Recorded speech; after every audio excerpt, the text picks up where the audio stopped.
15 साल का हिसाब दूंगा। पर मैंने कहा भैया तैयार रहियो। कहते क्यों तैयार रहना है? मैंने कहा तेरे से 55 साल का हिसाब लूंगा, 55 साल का हिसाब लूंगा। 6 टर्म एमपी रहे, 6 टर्म एमपी रहे, 1 टर्म जो है वो विधायक रहे। अब 2 टर्म से उनके राजकुमार चुनाव लड़ रहे हैं, कांग्रेस के महामंत्री भी रहे, एक बार सरकार में भी रहे। मैंने कहा भैया 55 साल का हिसाब देना मेरे को, मैं दूंगा अपने 15 साल का हिसाब। सुनना शुरू कर, मैंने उसको बोला। मैंने कहा सुनना शुरू कर राजीव सहजल को। ये मेडिकल यूनिवर्सिटी जो आई, एमएमयू महर्षि मार्कंडेश्वर मेडिकल यूनिवर्सिटी, जो कि हमारे आज निर्वाचन क्षेत्र का एक बहुत बड़ा संस्थान है। पीजीआई ले जाने से पहले जहां पर हमारे निर्वाचन क्षेत्र के घायल लोगों को, बीमार लोगों को ले जाया जाता है, पीजीआई ले जाने से पहले तो एमएमयू ले जाते हैं। और कोरोना काल में उस हॉस्पिटल की जो हमारे लिए जो सेवा रही है उसका हम कभी ऋण नहीं चुका सकते।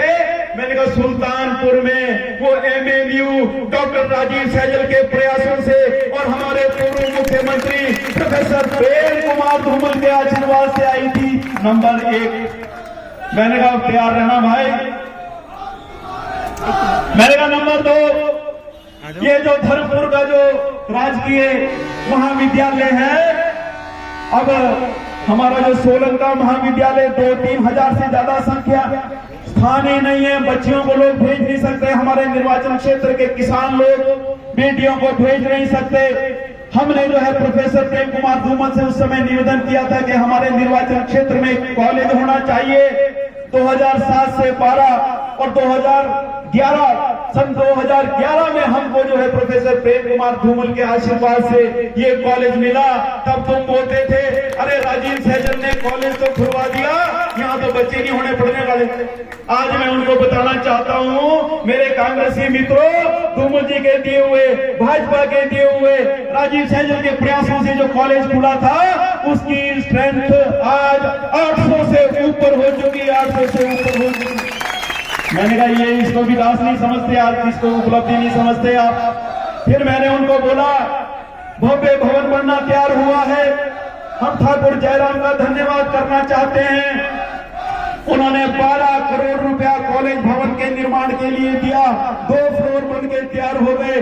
2 महीने के अंदर हमारे यहाँ पढ़ने वाले, कॉलेज में पढ़ने वाले छात्रों के लिए कॉलेज की बिल्डिंग बनकर के तैयार हो जाएगी और सारे छात्र हमारे उस कॉलेज में शिक्षा ग्रहण करेंगे।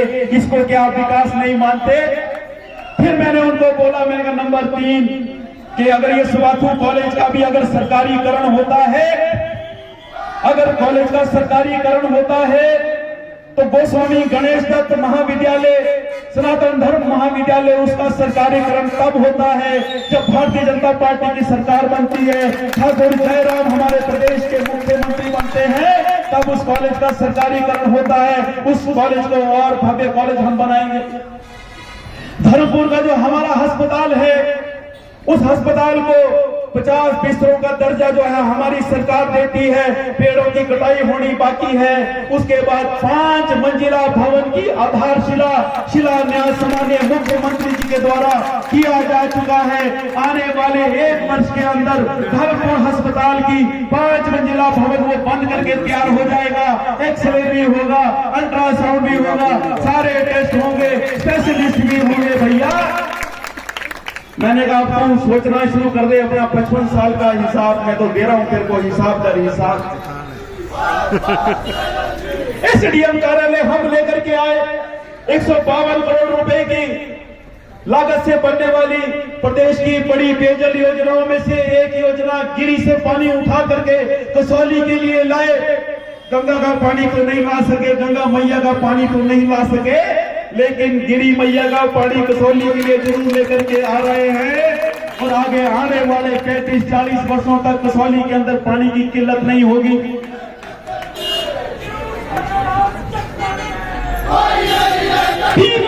तीन ITI आज हमारे निर्वाचन क्षेत्र में हो गई। मॉडल ITI जो कि तकरीबन 40 करोड़ की लागत से बन रही है।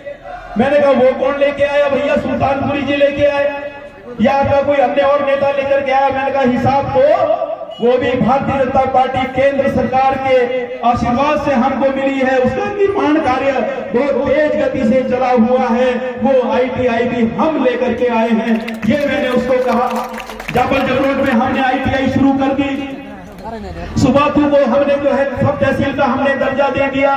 वहां की PSC को CSC का दर्जा दे दिया। साथ ही परमाणु में जो ESI हॉस्पिटल है वहां पर डॉक्टर्स के हमने तकरीबन 6 पद और सृजित कर दिए। स्पेशलिस्ट डॉक्टर वहां पर हमने उपलब्ध करवा दिए और परमाणु को सब तहसील का दर्जा हमने दे दिया। मैंने कहा यार चलो छोड़, मुझे मालूम है तू कुछ नहीं बोल सकेगा, तेरा 55 साल का हिसाब कुछ नहीं है आपके पास बोलने के लिए। मैंने कहा 15 साल से टॉर्च लेकर के ढूंढ रहा हूं कि सुल्तान अली जी के नाम का कोई बहुत बड़ी पट्टिका नहीं लगी होगी, कोई बहुत बड़ा राष्ट्रीय राजमार्ग नहीं बनाया होगा, कोई छोटा सा फट्टू ही मिल जाए मेरे को उनके द्वारा जो है काम किया हुआ, कोई 5 फुट का रास्ता ही मिल जाए मेरे को उनके द्वारा बनाया गया, नहीं मिल रहा है। क्योंकि आप लोग बोलते थे कसौली के वोटों की तो जरूरत ही नहीं, हम तो सिरमौर से जीत जाते हैं, हम तो शिमला से जीत जाते हैं। इसलिए मैं बोलना चाहता हूं अथाह विकास कसौली निर्वाचन क्षेत्र का हुआ है।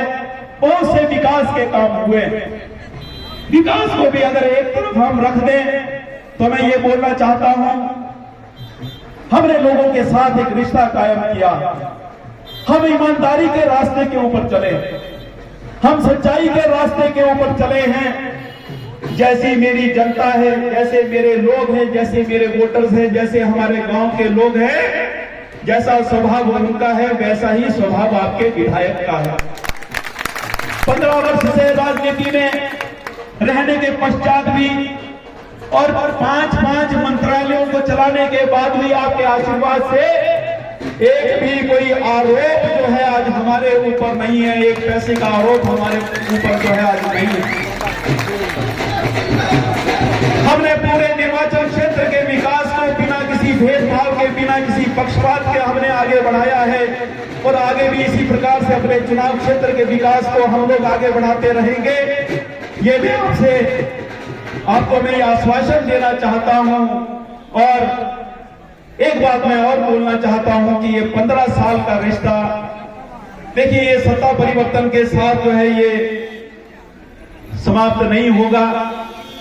और ये अगर समाप्त होगा भाई तो ये तब समाप्त होगा जब मैं इस दुनिया में नहीं रहूंगा। ये भी मैं आपको बोलना चाहता हूं। ये रिश्ता सदा और सर्वदा कायम रहेगा जब तक मेरे अंदर सांस है। मैं आपके लिए, आपकी सेवा के हेतु मैं काम करता रहूंगा। ये मैं आपसे कहना चाहता हूं। और एक बात मैं और बोलना चाहता हूं, जो लोग परिवर्तन की बात कर रहे हैं, कोई परिवर्तन होने नहीं वाला है। और अगर परिवर्तन होगा भी तो बड़ा दुर्भाग्यपूर्ण होगा, क्योंकि काम करने का स्वभाव नहीं है, लोगों के साथ स्नेह नहीं है, लोगों के साथ लगाव नहीं है, लोगों का दुख दर्द महसूस करने की क्षमता उस उम्मीदवार के अंदर नहीं है।